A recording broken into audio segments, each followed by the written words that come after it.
Olá, tudo bem? Obrigado por sempre estar me seguindo. Agora, mais um vídeo educativo sobre os tipos de alterações celulares. Um caminho que pode levar até a neoplasia. Vamos ver as diversas formas, os diversos meios que podem estar atingindo, influenciando a célula para que ela sofra alterações no seu citoplasma.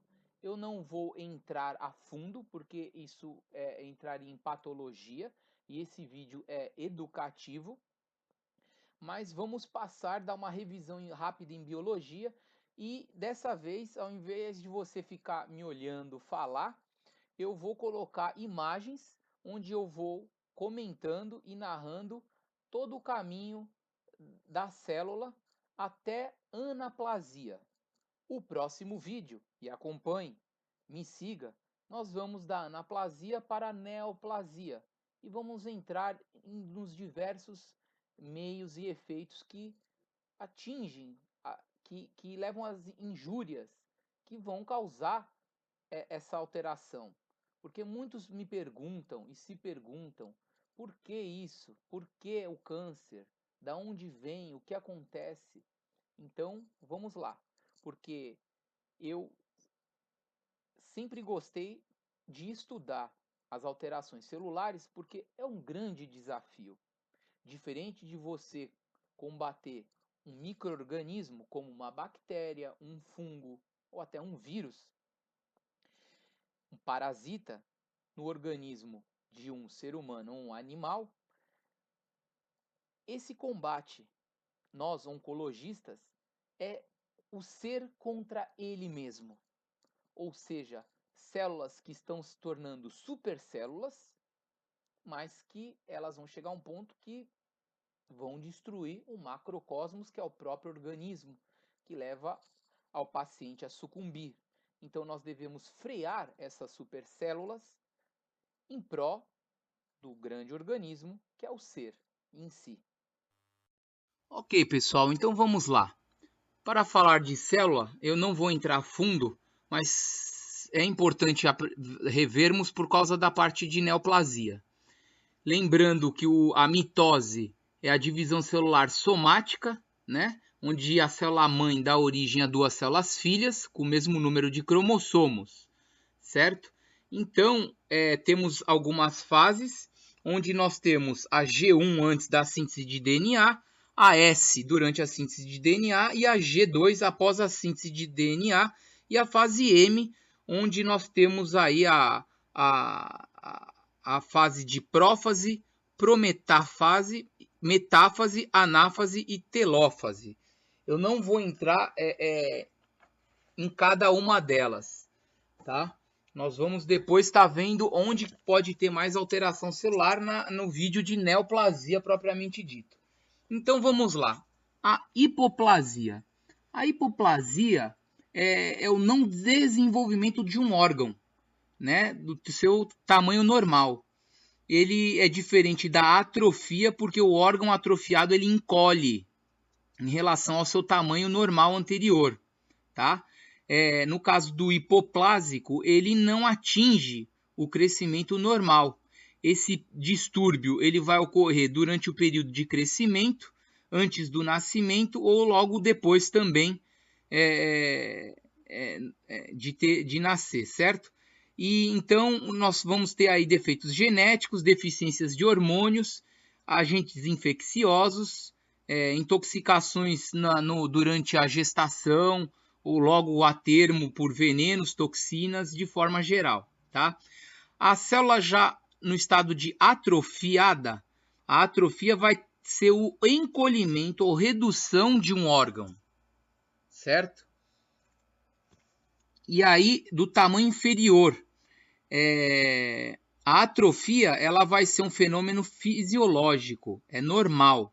E também nós temos um processo patológico que pode levar à atrofia, né? Então nós temos um tipo que é mediante a morte de uma parte das células constituintes, que é a chama atrofia numérica, ou uma diminuição de cada célula, que é a quantitativa, tá? Então, geralmente, essas células elas atrofiam o parênquima, né? Não são as células do estroma, e elas vão tendo as suas funções reduzidas, porém elas não estão mortas, tem esse detalhe. Causas já desta alteração celular.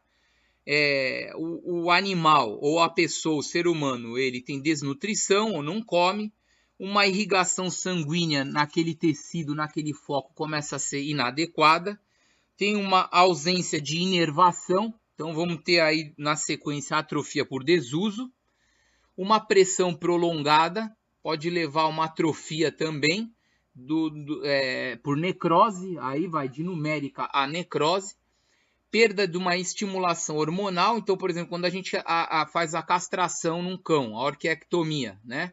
Você vai ter redução da próstata, porque a próstata ela é alimentada pela dihidrotestosterona principalmente. Depois nós temos também a involução, por exemplo, a atrofia de um testículo oposto, no caso de um câncer de células de Sertoli. Você tem um testículo muito grande, porque com câncer de Sertoli, produzindo muita testosterona, ela dá o feedback negativo para o outro testículo normal e ele atrofia, ele fica pequeno para tentar compensar a quantidade de testosterona circulante, né? Depois nós temos também a atrofia, por exemplo, a involução das glândulas mamárias e do útero após a gestação ou lactação, certo? E a fase do anestro que a gente chama nos animais, a atrofia fisiológica. Depois nós temos uma atrofia por uma superestimulação prolongada de um órgão. O órgão é estimulado, como os órgãos, a glândula tireoide dá uma exaustão desses hormônios aí, da glândula, ela atrofia e acaba diminuindo a quantidade de hormônios, né? Então, a gente está vendo como a célula já sofre alteração citológica. Depois temos hipertrofia, é o aumento no tamanho do órgão ou tecido para além do normal, né? Então, nós temos aí a hipertrofia orgânica. A hipertrofia ela é causada por um aumento do tamanho da célula que forma o órgão. A hipertrofia celular, tá? E aí nós vamos ter na sequência um aumento também do números, nós podemos ter de células, chamado de hiperplasia, tá? Ela já está mais restrita a certos órgãos que preservam a capacidade de divisão celular, tá? Então, nós temos bem a hipertrofia no caso do quando você precisa muito usar aquele músculo, por exemplo, né, com carga, você vê os animais que se exercitam mais, que treinam mais, a célula aumenta de tamanho, ok? E a hipertrofia, então, ela é um mecanismo adaptativo a uma resposta à necessidade do incremento funcional, como eu acabei de dizer. Então, a gente vai estar utilizando esse órgão a mais. O problema é que ele se torna patológico no caso da hipertrofia do miocárdio no coração aí, e a gente pode ter distorções das válvulas e a insuficiência cardíaca depois. Tá? A hiperplasia, então, é uma alteração na quantidade, um aumento no número de células em resposta a uma demanda funcional, a outros estímulos e que levam à quantidade do número. Então, você pode ter alteração de número e de tamanho, tá? Pode ser uma resposta, então, à hiperplasia fisiológica ou patológica, depende aí do que está causando isso. Então, por exemplo, você faz a remoção de um lobo hepático, uma hepatectomia, e aí você vai ter depois uma hiperplasia dos outros, né? Dos lobos restantes. Geralmente é para compensar o que o organismo precisa, né? Então, você vê como o organismo ele vai se adaptando às injúrias, às necessidades, né? E você vê aí que ele já começa a ter uma possibilidade de uma etapa no trajeto para a neoplasia, Daí o nosso vídeo aí, onde nós vamos chegar, tá? Mas já é uma tarefa longa ainda que nós temos. Depois nós vamos para a metaplasia. A metaplasia é a substituição de um tecido complementamente diferenciado por um tecido de outro tipo. Então você tem aí era um tipo de tecido que se transformou em outro, tá? Completamente diferenciado, ou seja, você consegue dar nome para esse tecido que se diferenciou. O patologista ele consegue isolar essa célula e falar assim, olha, aqui era uma célula, vamos supor, de pele, agora é uma célula muscular, vamos dar um exemplo assim. Ele consegue dar nome para essa celularidade que se diferenciou, tá? Então é uma substituição daquele lugar ali, tá? Daquele local do órgão. Então, geralmente, vamos supor, nós temos aí metaplasia pavimentosa do epitélio de revestimento das lágrimas, dos dutos lacrimais por falta de vitamina A, por exemplo. Nós temos aí alteração do tecido conjuntivo, que vira cartilagem ou até osso. Transforma-se a cartilagem, às vezes transforma em osso, em diversas situações aí. Né? Nós temos aí visto espículas, por exemplo, em bovinos, espículas ósseas nos septos alveolares pulmonares, tá? Então a gente já tem detectada essa metaplasia óssea e cartilaginosa também em adenocarcinomas e tumores mistos de glândula mamária em cães, ok? Então você pode ver aí que nós já temos alterações levando à neoplasia, tá? Você tem uma demanda, nesse caso da metaplasia, por um tipo diferente de função. Então você tem uma irritação crônica, algo que não era para estar ali e está forçando aquele tecido, aquela célula, aquele órgão a trabalhar de certa forma, a se proteger de certa injúria, e ele se adapta se transformando. Ele vai mudando aí as funções. Tá? Então, por exemplo, nós temos aí carcinomas epitelioides de pulmão, cervix humana, que tem origem no epitélio pavimentoso metaplásico, no epitélio normal de revestimento secretor de muco. Então você tem uma alteração aí, entendeu?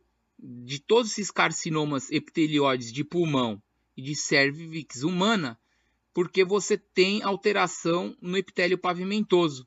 Ele sofre metaplasia e leva lá a neoplasia. Depois nós temos uma outra etapa, que é a displasia. É o desenvolvimento desordenado ou anormal das células, né, e desses tecidos. Ela vai ocorrer durante o desenvolvimento fetal, lá no neonatal também, nos adultos, que são continuamente, esses tecidos são substituídos continuamente. Então vão ter aí a displasia. Um termo sinônimo é a distrofia, que é essa alteração aí, geralmente regressiva, né? Depois que ela atinge um estado adulto, ela começa aí a ter uma distrofia, como a distrofia muscular, por exemplo. Então são alterações, são nomes que os patologistas vão dando para essas células aí, que vão ter as alterações citoplasmáticas. Por exemplo, você vai ter ruptura das relações de orientação, do tamanho das formas das células, que a gente chama já de pleomorfismo. Você vai ter hipercromasia dos núcleos, eles começam já a se destacar com mais cor na lâmina, aumento da relação núcleo-citoplasma, o núcleo começa a ficar grande em relação ao citoplasma, e você tem mais atividade mitótica aí. Geralmente, as causas de displasia nos adultos aí, você tem uma irritação crônica. E aí você tem a referência de transformação para uma neoplasia. Você veja aí o que a gente estava falando da metaplasia, como é um caminho tênue, muito estreito, digamos assim, e rápido para uma injúria e aí se transformar nessas passagens aí. Já passamos de metaplasia para displasia e temos a anaplasia, que é uma reversão das células para um tipo mais primitivo e menos diferenciado. Ou seja, você começa a ver a célula ali e não começa a saber o patologista quem é. Então ela é menos diferenciada, tá? Até que na neoplasia, principalmente neoplasias com muitas mutações, quanto mais indiferenciado, ou seja, não consegue se classificar mais, você tem mais mutação. Você não sabe se aquela célula é um osso, é uma pele, você não sabe se é um fígado, se é um rim, você não sabe dar nome, se é um neurônio, você não sabe mais, de tanta indiferenciação. Então, na anaplasia, você vai ter o pleomorfismo também, células que vão se tornar grandes, gigantes, núcleos hipercromáticos, aumento da atividade mitótica, elas estão se replicando bastante, estão em fase M aí, tá? E ela é o precursor principal aí para a neoplasia, tá? Então, é uma característica muito parecida com o tecido neoplásico. Eu termino por aqui esse breve vídeo e espero ter comentado e explanado já as alterações, as injúrias que as nossas células podem sofrer para o caminho para o câncer, ok? Continue acompanhando os nossos vídeos. Obrigado!